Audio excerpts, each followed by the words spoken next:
हाय दोस्तों, आप सभी लोगों का बीएस एजुकेशन हिंदी साहित्य में स्वागत और अभिनंदन है। आप लोग अगर हिंदी साहित्य से संबंधित किसी भी परीक्षा की तैयारी कर रहे हैं तो यह सीरीज आपको लिए बहुत ही महत्वपूर्ण होगा। आप लोग इस पुस्तक के बारे में बहुत ही अच्छी तरह से जानते होंगे। यह एक ऐसी प्रमाणिक पुस्तक है जिसके द्वारा हम कम समय में अधिक से अधिक तैयारी कर सकते हैं और आप एक बेहतरीन तैयारी को अपने कर सकते हैं। इस पुस्तक के द्वारा आपको व्याख्यात्मक रूप में पढ़ाया जाएगा, जिसे अगर आप पढ़ना चाहते हैं तो इस साहित्य चैनल से जुड़ें और अपनी तैयारी को बेहतर बनाएं। चलिए देर न करते हुए इस वीडियो को स्टार्ट करते हैं। आप सभी लोगों को ज्ञात होगा कि हम जो गद्य विधा पढ़ते हैं, पद्य विधा पढ़ते हैं, वह विधाओं की दो विधा है, पहला पद्य, दूसरा गद्य। पद्य के माध्यम से हम जानेंगे कि हिंदी साहित्य इतिहास लेखन की परंपरा क्या है। इसी तरह से हम गद्य को भी विस्तृत रूप से पढ़ेंगे। चलिए सबसे पहले हिंदी साहित्य लेखन की परंपरा में हम देखेंगे कि इसका पहला प्रयास किसने किया था। तो हिंदी साहित्य के इतिहास लेखन का सबसे पहला प्रयास फ्रेंच विद्वान गार्सा द तासी ने किया था। किसने किया था? गार्सा द तासी ने किया था। आपसे प्रश्न पूछा जाता है कि हिंदी साहित्य इतिहास लेखन का सबसे पहला प्रयास किसने किया था, तो आपका जवाब होगा गार्सा द तासी ने सबसे पहला प्रयास किया था। यह कहाँ के विद्वान थे? तो यह फ्रेंच विद्वान थे। आपसे पूछा जाता है कि गार्सा द तासी कैसे विद्वान थे, तो आपका सही जवाब होगा यह फ्रेंच विद्वान थे। चले ये अगला देखते हैं कि गार्सा द तासी ने अपनी पुस्तक की रचना फ्रेंच भाषा में की थी। आपसे पूछा जाता है गार्सा द तासी ने अपनी पुस्तक की रचना किस भाषा में की थी, तो आपको ज्ञात है कि ये फ्रेंच के रहने वाले थे, इसीलिए फ्रेंच भाषा में ही अपने रचना को किया है। किस भाषा में? फ्रेंच भाषा में इन्होंने अपनी रचना किया है। अब तीसरा सवाल यह उठता है कि इनकी पुस्तक का नाम क्या था। तो आगे देखिए, तासी ने अपनी पुस्तक का नाम इस्तवार द ला लिटरेचर इंदोई ए हिंदुस्तानी रखा था। इनकी पुस्तक का नाम क्या था? इस्तवार द ला लिटरेचर इंदोई हिंदुस्तानी, यह इनकी पुस्तक का नाम था। आपसे पूछा जाता है इस्तवार द ला लिटरेचर इंदोई हिंदुस्तानी किसका ग्रंथ है, आप बताएंगे गार्सा द तासी का यह ग्रंथ है। अब हम जानेंगे इसका रचना काल कब है। तो यह पुस्तक दो भागों में विभक्त था। जब यह पुस्तक बनाया गया था तो यह दो भागों में विभक्त था, जिसका प्रकाशन क्रमशः 1839 ईस्वी तथा 1847 ईस्वी में हुआ था। इस पुस्तक को दो भागों में सबसे पहले बांटा गया था, जिसमें पहले भाग का प्रकाशन 1839 ईस्वी में हुआ था और दूसरे भाग का प्रकाशन 1847 ईस्वी में हुआ था, जिसे आप याद रखेंगे। इसका एक दूसरा संस्करण भी बनाया गया। जो दूसरा संस्करण कब बनाया गया था, तो यह 1871 ईस्वी में इसका दूसरा संस्करण बनाया गया था, जिसे तीसरा भाग भी कहा जाता है। तीसरा भाग अगर आपसे पूछा जाए कि इस्तवार द ला लिटरेचर इंदोई ए हिंदुस्तानी का तीसरा भाग कब प्रकाशित हुआ था, तो आपका सही जवाब होगा 1871 ईस्वी में इसका तीसरा भाग अर्थात दूसरा संस्करण प्रकाशित हुआ था। चलिए आगे देखते हैं कि यह पुस्तक दो भागों में विभक्त था, जिसका प्रकाशन 1839 तथा 1847 ईस्वी में हुआ था।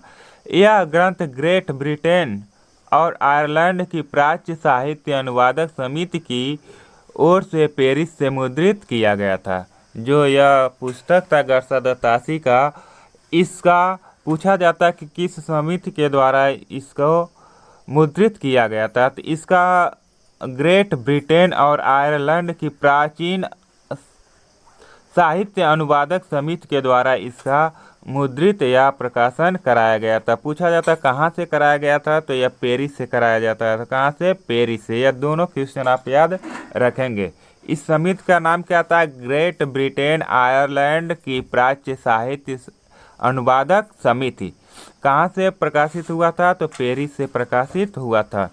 चलिए आगे देखते हैं। इस्तवार द ला लिटरेचर इंदोई हिंदुस्तानी का द्वितीय संस्करण। आपसे पूछा जाता है इसका द्वितीय संस्करण अर्थात 3 भागों में है। जो इसका तीसरा भाग था वह कब प्रकाशित हुआ था? तो आपका सही जवाब होगा 1871 ईस्वी में प्रकाशित हुआ था। कौन सा? इस पुस्तक का तीसरा भाग और दूसरा संस्करण यह था। चलिए आगे देखते हैं। तासी ने अपनी पुस्तक में हिंदी और उर्दू के अनेक कवियों का विवरण अंग्रेजी के वर्णक्रमानुसार दिया है। गार्सा तासी ने यह जो पुस्तक रखा था इसमें सबसे बड़ी विशेषता यह थी कि यह अंग्रेजी वर्णमाला के वर्णक्रमानुसार था। आपसे पूछा जाता है कि गार्सा तासी ने किस पद्धति को अपनाया इस ग्रंथ को लिखने में?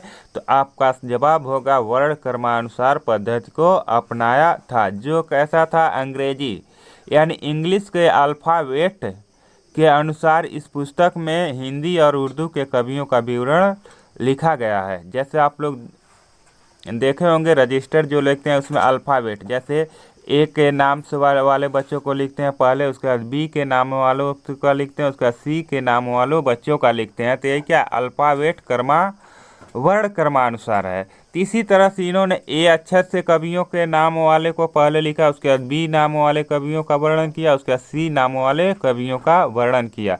इसी पद्धति को हम वर्ण क्रमानुसार पद्धति कहते हैं, जिसको गार्सा तासी ने इस ग्रंथ में अपनाया और इसी के आधार पर इन्होंने हिंदी और उर्दू कवियों का विवरण इसमें लिखा है, प्रस्तुत किया है।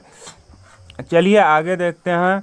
यहाँ तक आपको अच्छे तरह से समझ में आ गया होगा। अगर आपको कोई भी दिक्कत होता है, समस्या होता है या कोई सुझाव देना चाहते हैं, आप निसंकोच बता सकते हैं। चलिए आगे देखते हैं। गार्सा तासी के ग्रंथ में कुल 738 कवि हैं, जिनमें हिंदी के 772 शेष उर्दू के हैं। यह जो गार्सा तासी का ग्रंथ है इसमें पूछा जाता है कि कितने कवियों का वर्णन है, तो आपको याद रखना है कुल 738 कवियों का वर्णन है। जिसमें हिंदी के कितने कवि थे? तो इसमें हिंदी के 72 कवि थे। कितने कवि थे? 72 कवि थे। शेष उर्दू के कवि थे, यानी 666 कवि किसके थे? उर्दू के थे, जिसका वर्णन इन्होंने अपने इस ग्रंथ में किया है। आपसे यही पूछा जाता है कि गार्सा तासी के ग्रंथ में कितने कवियों का वर्णन है, तो आप याद रखेंगे 738 कवियों का वर्णन है। इसमें हिंदी के कितने कवि का वर्णन है? तो 72, और शेष जो 666 बचे थे वह उर्दू के कवि थे। चलिए अगला देखिए। इसमें आपको पता होना चाहिए कि डॉक्टर लक्ष्मी सागर वासरे गार्सा तासी ग्रंथ का हिंदी अनुवाद हिंदुई साहित्य का इतिहास नाम से प्रकाशन सन 1952 ईस्वी में कराया था। जो लक्ष्मी सागर वासरे थे उन्होंने एक पुस्तक लिखा था जिसका नाम था हिंदुई साहित्य का इतिहास। या आपसे पूछा जाता है कि हिंदुई साहित्य का इतिहास किसने लिखा है, तो इसको लिखा है लक्ष्मी सागर वासरे ने। यह किस पुस्तक का अनुवाद है? तो इस्तवार द ला लिटरेचर इंदोई हिंदुस्तानी का हिंदी अनुवाद इन्होंने किया था। कब किया था? तो इसका प्रकाशन 1952 में हुआ था। कब हुआ था? 1952 में हुआ था। इसे आप याद रखेंगे, यह भी आपको समझ में आ गया होगा। चलिए नेक्स्ट देखते हैं। तासी की पुस्तक इस्तवार द ला लिटरेचर इंदोई हिंदुस्तानी में इंदोई के लिए हिंदवी हिंदी और हिंदुस्तानी के लिए हिंदुस्तानी उर्दू अर्थ प्रयुक्त होता है। आपसे पूछा जाता है कि इस्तवार द ला लिटरेचर इंदोई हिंदुस्तानी में इंदोई का क्या अर्थ है? आप बताएंगे इंदोई का अर्थ क्या है, हिंदवी या हिंदी। और हिंदुस्तानी का क्या अर्थ है? तो हिंदुस्तानी का अर्थ है हिंदुस्तानी उर्दू। यह आप याद रखेंगे। चलिए आगे देखेंगे। हिंदी साहित्य इतिहास लेखन की परंपरा में हिंदी भाषा में लिखा प्रथम ग्रंथ श्री महेश दत्त शुक्ल द्वारा रचित भाषा काव्य संग्रह है। आपसे पूछा जाता है कि भाषा काव्य संग्रह के रचयिता कौन है, तो आपका सही जवाब होगा महेश दत्त शुक्ल जी हैं। यह हिंदी साहित्य लेखन की परंपरा में हिंदी भाषा में लिखा गया प्रथम ग्रंथ है। यह इसके पहले जो आप लोग पढ़े हैं वह किस फ्रेंच भाषा में था, लेकिन हिंदी भाषा में लिखा गया प्रथम इतिहास ग्रंथ भाषा काव्य संग्रह ही है, जिसे महेश दत्त शुक्ल ने लिखा है। इसका प्रकाशन वर्ष देखेंगे कि भाषा काव्य संग्रह का प्रकाशन सन 1873 ईस्वी में नवल किशोर प्रेस लखनऊ से हुआ था। यह जो भाषा काव्य संग्रह था इसका प्रकाशन 1873 में हुआ था। कब हुआ था? 1873 ईस्वी में हुआ था। कहाँ से हुआ था? तो लखनऊ में एक प्रेस था जिसका नाम था नवल किशोर प्रेस। इस प्रेस के द्वारा भाषा काव्य संग्रह का प्रकाशन लखनऊ से 1873 ईस्वी में किया गया था। आगे देखते हैं। शिव सिंह सेंगर ने शिव सिंह सरोज नाम से हिंदी भाषा में दूसरा महत्वपूर्ण इतिहास ग्रंथ रचा है। आपसे पूछा जाए कि हिंदी भाषा में दूसरा महत्वपूर्ण इतिहास ग्रंथ कौन सा है, तो आपका सही जवाब होगा शिव सिंह सरोज दूसरा हिंदी भाषा में लिखा गया सर्वश्रेष्ठ ग्रंथ है। जिसके रचयिता कौन है? तो इसके रचयिता शिव सिंह सेंगर जी हैं। इसका प्रकाशन वर्ष 1883 ईस्वी में हुआ था। कब हुआ था? 1883 ईस्वी में हुआ था। किसका? शिव सिंह सरोज का प्रकाशन 1883 ईस्वी में हुआ था।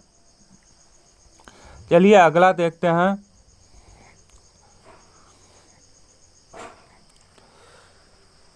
शिव सिंह सरोज का प्रकाशन 1883 ईस्वी में हुआ था। शिव सिंह सरोज में 1,000 अर्थात 838 भाषा कवियों का जीवन चरित्र तथा उनकी कविताओं के उदाहरण संग्रहित किए गए हैं। यह जो शिव सिंह सरोज है इसमें 838 भाषा कवियों का जीवन चरित्र का वर्णन किया गया। उसके साथ ही साथ इसमें उनकी कविताओं का उदाहरण भी लिया गया है। तो आपसे पूछा जाए शिव सिंह सरोज में किसका वर्णन है, तो आप बताएंगे भाषा कवियों के जीवन चरित्र का वर्णन किया गया है। अगला देखिए। सन 1888 में एशियाटिक सोसाइटी ऑफ बंगाल की पत्रिका के विशेषांक के रूप में ग्रियर्सन द्वारा रचित the modern vernacular literature of Hindustan का प्रकाशन हुआ था। यह जो the modern vernacular literature of Hindustan जो ग्रंथ है इसका प्रकाशन किसने किया था? तो ग्रियर्सन ने किया था। कब किया था? तो 1888 ईस्वी में किया गया था। आपसे पूछा जाता है इसका प्रकाशन किस पत्रिका के माध्यम से हुआ था? तो इसका प्रकाशन एशियाटिक सोसाइटी बंगाल की पत्रिका के विशेषांक के रूप में किया गया था। यह भी बहुत महत्वपूर्ण इतिहास ग्रंथ है। अब देखिए आपको ध्यान क्या रखना है, तो आपको एक चार्ट बनाना। पहले लिखेंगे रचना। क्या लिखेंगे? रचना। उसके बाद एक कॉलम बनाएंगे रचनाकार, रचनाकार। उसके बाद तीसरा कॉलम बनाएंगे काल, रचना काल। क्या लिखेंगे? रचना काल। इस तरह से 3 कॉलम बनाएंगे। पहले कॉलम में लिखेंगे पहला पुस्तक कौन सा था? इस्तवार द ला लिटरेचर हिंदुई ए हिंदुस्तानी, जिसके रचनाकार कौन है? तो गारसा द तासी जी हैं। कौन है? गारसा द तासी जी। इसका रचना काल कब है? तो इसका रचना काल आपको पता है कि यह 3 भागों में प्रकाशित हुआ था। प्रथम भाग 1839 में प्रकाशित हुआ था। दूसरा भाग 1847 में प्रकाशित हुआ था। और दूसरा जो संस्करण था अर्थात तीसरा भाग 1871 में प्रकाशित हुआ था। इस तरह से आप लिखेंगे। इसके बाद आप दूसरा जो लिखेंगे, दूसरा जो पुस्तक है वह क्या है? भाषा काव्य संग्रह। क्या है? भाषा काव्य संग्रह। इसके रचनाकार में क्या लिखेंगे? महेश दत्त शुक्ल। क्या लिखेंगे रचनाकार में? महेश दत्त शुक्ल। इसका रचना काल क्या है? तो इसका रचना काल है 1873 ईस्वी है। अब इसके बाद तीसरा लिखेंगे कौन सी पुस्तक है? तो शिव सिंह सरोज है। कौन सा है? शिव सिंह सरोज है। जिस पुस्तक के रचनाकार कौन है? शिव सिंह सेंगर जी हैं। इसका रचनाकाल क्या है? 1883 है। कितना है? 1883 ईस्वी है। इसी तरह से चौथा लिखेंगे आपका प्रसिद्ध पुस्तक the modern vernacular literature of Hindustan है, जिसके रचनाकार जॉर्ज ग्रियर्सन है। इसका समय कितना है? 1888 ईस्वी है। इस तरह से आप यहाँ तक आपको कंप्लीट याद भी हो गया होगा, जिसमें रचनाकार और उसके डेट्स को आप क्रमबद्ध रूप से अगर इस तरह से लिखते जाएंगे, नोट्स तैयार करते जाएंगे, तो आपका एक छोटा सा नोट्स भी तैयार होगा, जिसे जो परीक्षा के समय के लिए बहुत ही महत्वपूर्ण होगा। इस तरह से आपको यह क्रमबद्ध रूप से याद भी हो गया होगा।